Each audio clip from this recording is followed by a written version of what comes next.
We're about to enter the best phase for crypto. And I'm not necessarily talking about altcoin season, bull market as a concept. I'm talking about specifically the best month of the year. October. It's the best month of the year for crypto on average. And right now, all the hopes are up that this is going to be the month where we absolutely pop off. And the thing is, I've been telling you guys for a long time that Bitcoin has a sort of cyclical nature. It goes down for about a year, then up for about 3 years, down for a year, up for 3, and it kind of repeats like that. Two things, however, are quite certain. One is that we, generally speaking, go towards the upside and to the right, so as time progresses, we go up. And the second is that sometimes there will be a crash in the midst. And I guess a third is that you can never exactly predict where the top is going to be at, but it tends to be, at least it's followed a pattern thus far, ever since crypto's inception. Like I said, 3 years of up, 1 year of down. And I stated a few times earlier that this 3 years of up, started November of 2022. If we expect it to be around 3 years, plus minus a few months, well, we expect the end to again be around November. So it can be, of course, plus minus 2 or 3 months, but that still brings us to, well, at some point, we're going to have to start making new all-time highs. I showed you guys in my yesterday's video that this cycle, we've really not made as many all-time highs as we usually do. Here's a good example. If you take a look at 2011, you can see just red dots all over. You look at the 2013 cycle, red dots all over, and a second time, red dots all over. You look at the 2018 cycle, red dots all over. In 2021, you're going to have to zoom in slightly more to properly see it, but then you look at this, you basically see nothing. If I just quickly zoom, there we go. If I quickly zoom into 2021, you'll see just a crazy splurge, but also we went from like here, a little bit earlier in 2020, we went from $10,000 all the way towards $60,000 in this little time span.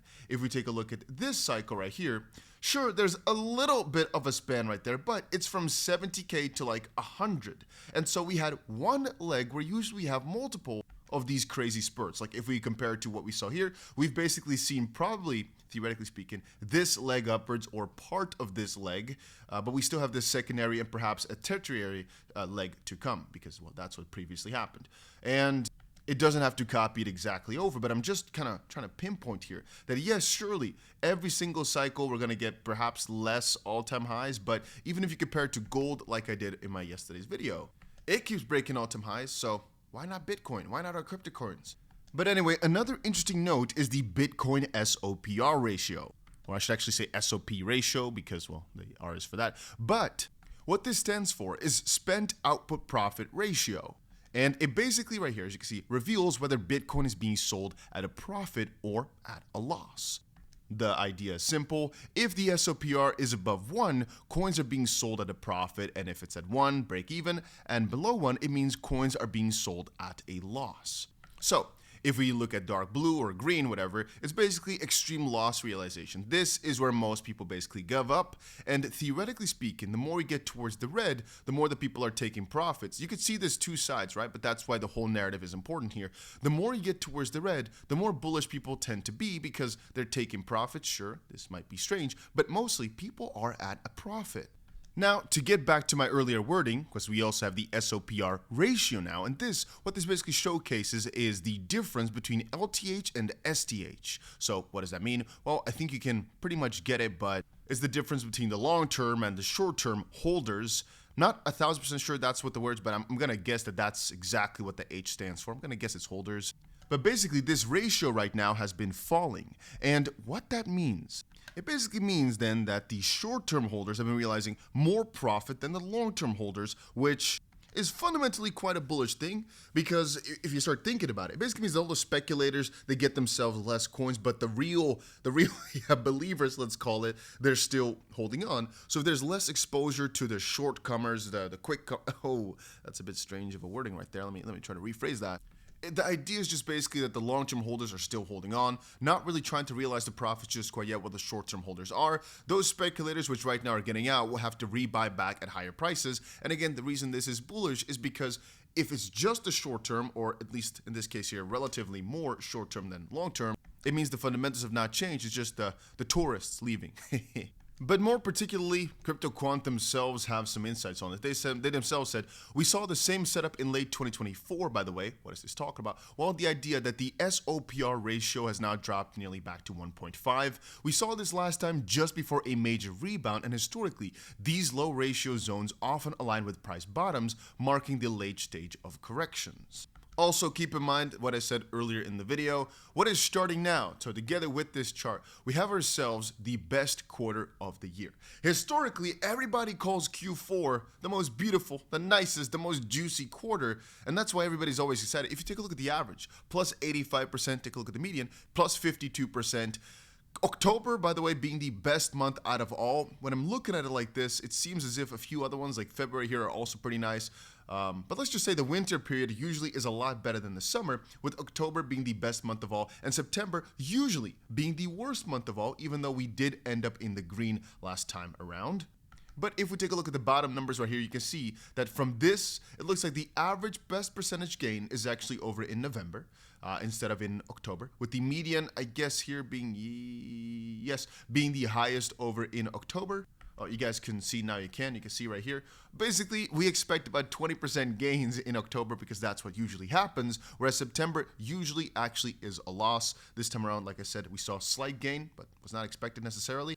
But there is some speculation going around that because September was supposed to be a very bearish month, everybody was supposed to sell off for that and then buy back, like we talked about with the ratio, because of a very bullish Q4, which is the last 3 months of the year, a very, very bullish October, that right now there's some shenanigans going on because some strange things are happening in the crypto market which are not necessarily usual. And logically here, if September was supposed to be a very bad month, but we ended green, October and forward were supposed to be really good months. Maybe people were buying in preparation for that, so there is some shenanigans still possible in the midst, but I do not believe this quarter will end up bad because also from almost any angle, this year, we still have to probably, I'm going to say here, let's say these 6 months, we are probably going to peak for our crypto run, for our crypto cycle, and so there's a very high likelihood that at least some next leg up has to be made somewhere this year still, so in the next 3 months, because like I said, November is that end point, maybe plus minus 2 months or so, but usually we have a few all-time highs like I showed you in the previous chart, and since we've not really been making anything for a good while here, we have to start somewhere, because an altcoin season lasts only maybe like a month or two, but usually before that is a pretty crazy Bitcoin run, so there is not that much time left. And here comes the kicker. Every single time I make a video like this, it's people commenting saying, Dusty, you always say the same thing, you say nothing new. But my problem there lies in the idea that, for me, everything has been pretty simple nowadays. You know, a lot of the stuff I do now is just with these bots that are completely automatic, basically. I don't have to touch it at all. They're buying as the market goes down, they're selling as the market goes up, so they keep making profit all the time, all the time, all the time. It's nice. And if you, by the way, want to check out the bots, you want to trade with bots as well, the first link in the description down below, I'm going to be talking about it every single day. It's over on Pionex. But here comes the kicker. It takes quite a lot of in-your-face flashes, splashes. Why did I say splashes? That's crazy. I'm not sure what's going on with me today, guys. It just takes a lot of, I don't want to call it convincing, but perhaps you need to see it more often to really understand that there's a limited amount of time, and that if you get scared or you think you have time, that you might miss the craziest of runs or you might miss the majority of this whole entire move, because I've done that in previous cycles. What I thought was, oh, you know what, I still, you know, I keep second guessing and thinking, and it would have for me been pretty helpful if somebody just told me like, hey, from almost any angle, it makes too much sense to commit for a few months, even though you might be scared, even though you may think, oh, but what if, just go for it. If it doesn't work out and crypto goes to zero, at least you tried. You know, it's a very good guess to go on, in my opinion. It's a risk reward wise, it seems like a pretty good opportunity, and we know this market pretty well. But it just makes a lot of sense for me to keep saying it right here, keep explaining to people, keep reminding people that it's not a lot of time we have, it's not a lot of chances we're gonna get, and it's either you do it well and you prepare for it mentally, because like we saw back in October, November, December, some people turn their couple $1,000 into millions of dollars in a few days, just because they're at the right place, the right time. We saw it now with Aster, we saw it now with all these. It's paying close attention that gets you crazy gains right now in a market like this. And if you feel as if nothing is happening, it's because you're not doing enough, which is okay, because your time will come, let's call it, but you're missing out on a lot. But it's fine. some people don't want everything. They just want to get their part, or they just want their one coin to go up a ton. Understandable. But then you have to realize that once that coin goes up, you still have to act. And that either means you have to buy beforehand. If you've already got your coins, you need to sell appropriately. When do you sell? How much do you sell? Do you sell into events? Do you not sell into events? Do you sell before events? Your plan, you can only properly act in a good market if you're prepared before, you've mentally prepared yourself, and you realize that the moment the run starts, you have a few weeks. It's a few weeks before everything comes crumbling back down. And most people, when the market starts gearing up, go in sell mode, you think it's going to last for a longer time. You think it's going to go way higher. That's why most people cannot sell the top. It's not because they're not satisfied with their gains. Most people are. But it's because they take a screenshot and they're like, this is going to go ×4. When XRP now, for example, goes to, okay, if I look back at videos from 2024, October, even before that, when I made a lot of TikToks and stuff, the amount of people that said XRP would never get to $1, I'm going to say there were a few thousand people who said that probably over a few days time span, because I got a lot of views back then. And then once it broke $1, people say, oh, it's going to never go to $3. But you want to know a funny thing there? A lot of people were in my comments really happy if XRP would ever go back to $1.50, or really happy if it would ever go back to $3. Now at the all-time high, the expectation is we're going to go to 10, 20, or even higher. And I don't think it's that crazy of an expectation, but that number, that $10 this season, if we were to go pretty quickly for another spurt, that $10 number is going to sound really conservative, and people are going to put their target at 25. But if it goes to $14 really quickly, maybe that target, it's just a 2x. This might keep upping and upping and upping, where eventually the target is just crazy out of hand. You're never going to sell if you only sell at one point. But you get it, all right? I just want to, again, keep preparing people saying, hey, this is most likely, following the numbers, following the stats, a really good month coming up just now, a really good quarter coming up just now, and for most of the ratios, there's a few more, but at least you've seen now something, most of the ratios, this seems to be a very, very eventful month in terms of, well, opportunity. Let's just call it like that. Also, from any angle, take a look at the longer term, like I said before.